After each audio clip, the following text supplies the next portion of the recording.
Hello, this is a little story from this book, Bobo and the Burglars. It was about when I was running a hardware DIY store in the UK in the 1990s. We'd been burgled, you see, and the building was in a mess, and we were desperate to raise some cash so we could continue to trade. That's why I went out doing jobs for people. But this job was a little different from the rest. Two women were waiting for me at the counter. They might have been in their late 60s, one a bit younger, both 5-footish, plump, smart. The slightly taller one asked if I would consider going out to do any type of job. She was clutching the arm of the other woman, like a mother would a child, as if to keep her under control, to prevent her from running off somewhere and getting into mischief. This one didn't speak. There were facial similarities, so I presumed they were sisters, but there was no mistaking the slightly vacant look in the eyes of the younger one. And in that instant, I was reminded how cruel life can be, and that despite all that was going on with our business, I should be grateful. So then, what type of job, eh? I was intrigued by what kind of task a couple of ultra middle-aged women might need doing. I'm asking for our neighbour. She's quite old and she can't get out to do what she wants doing herself. I told her I'd seen your sign and would it be all right if I asked you to pop up and have a word with her? She was a fast talker and straight to the point, which I liked. It sounded like some sort of a garden job. Do you know what this job entails? I asked. Oh, I'd tell you if I were certain. How soon do you think you can get out to see her? Because she says it's something that needs doing quickly. So you've no idea at all? Oh, I've an idea, but it's not for me to guess. I'm only doing her a favour. She's a little strange. Or maybe it's everyone else it is. I'm not so sure these days. And she laughed and gave me the address. I got there late afternoon. The old lady answered the door and, slightly stooped and hunched-shouldered, she led me through into her lounge. She's a little strange. The words rang in my head. This was still summer, yet in the lounge it was Christmas.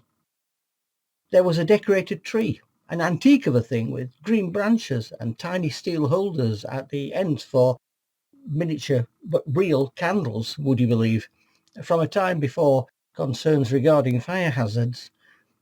The tree lights were static, so no modern twinklers, with rather large ceramic shades moulded in the shapes of snowmen and teddy bears and the odd angel. I'd no idea where spare lamps for such an antiquated set might be sourced, so maybe that was why I was here. Other items hung from the branches, ceramic and plaster of Paris ornaments in the shapes of nativity scenes and mini Christmas trees and singing angels, sparkling balls and traditional soldiers in blue and red uniforms, all vying for space. Beneath was a neat pile of wrapped presents. Tinsel swags and crepe paper garlands hung from high on the picture rails. Images of Santa Claus were of a more sedate and benevolent man, as depicted in the 1940s and 50s, unlike the fat-bellied, beer-swilling, legless, jovial freak who'd taken over in more recent times. Christmas cards hung on coloured string across the chimney breast, and bowls of potpourri, flavoured with cinnamon and other spices, completed the illusion. I'm telling you, I was sold. Sod the summer. I was transported. This was Christmas from my childhood, and I could so easily have gone back in time. It was as simple as that. All my childhood securities re-enveloped me, evoking memories of happy times with my parents and family. Where had those days gone? Where had I gone? Just sit down a minute, love, she said. You can stop with me for a bit, can't you, while I explain to you what I want? Then it hit me.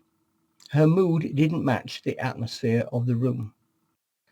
She must have sensed what I was thinking and leaned forward and took my hand. "Would you do me a great kindness?" "Of course I will," I heard myself saying. I felt that I'd do anything in exchange for the warm, cosy feeling and the memories that had just flashed through my mind. "I'll pay whatever you ask. I'm not wanting any charity," she said, her voice about to break. She leaned closer and lowered her voice. "Would you please bury my little dog?" Right then, she almost burst into tears. Suddenly, I found myself suffering an attack of sawdust, and my sight went blurred, as if trying to see through water, and I had to blink many times. You must understand that this sort of thing can happen when working in a hardware shop with timber. The fine specks of wood dust could so easily play havoc with one's eyesight, sometimes as long as half an hour afterwards, as in this case. "He's been with me for over 14 years. We've never spent a day apart.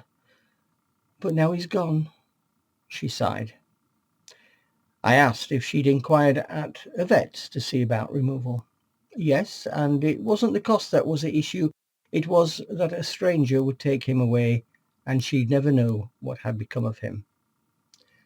"I want him to be buried in my back garden," she said. "I can show you where, but there's no way I can do it myself. Believe me, I only wish I still could." I did the job for her, digging the grave deep enough to prevent it being disturbed by a future gardener, and placing the little dog on a pillow with one of his little toys and covering him with a blanket. I didn't know him or his owner, but I was touched by the expression on his face, and secretly I thanked him for being a superb and loving companion for her. As I was leaving, she pressed £60 in my hand, asking if it would do. Was it enough? I refused it. No way did I want paying for this. It just didn't seem right to charge. And anyhow, I considered it a privilege to help. The only way I could get away without taking it was to promise to send her a bill on headed paper, to keep it official and all that. She accepted this, but I did catch her looking a little offended.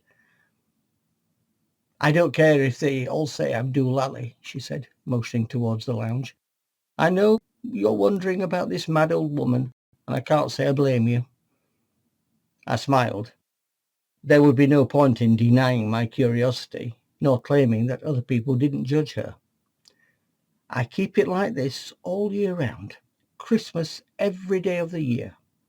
It helps me to believe my 3 children are coming home to see me like they used to do. I can sit back and hear them laughing and joking and playing their games like when they were children."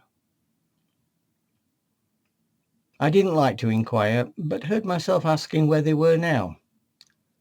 "Oh, they've all gone off and got married or whatever they do these days. They have their own families now. 2 of them are on their second turns."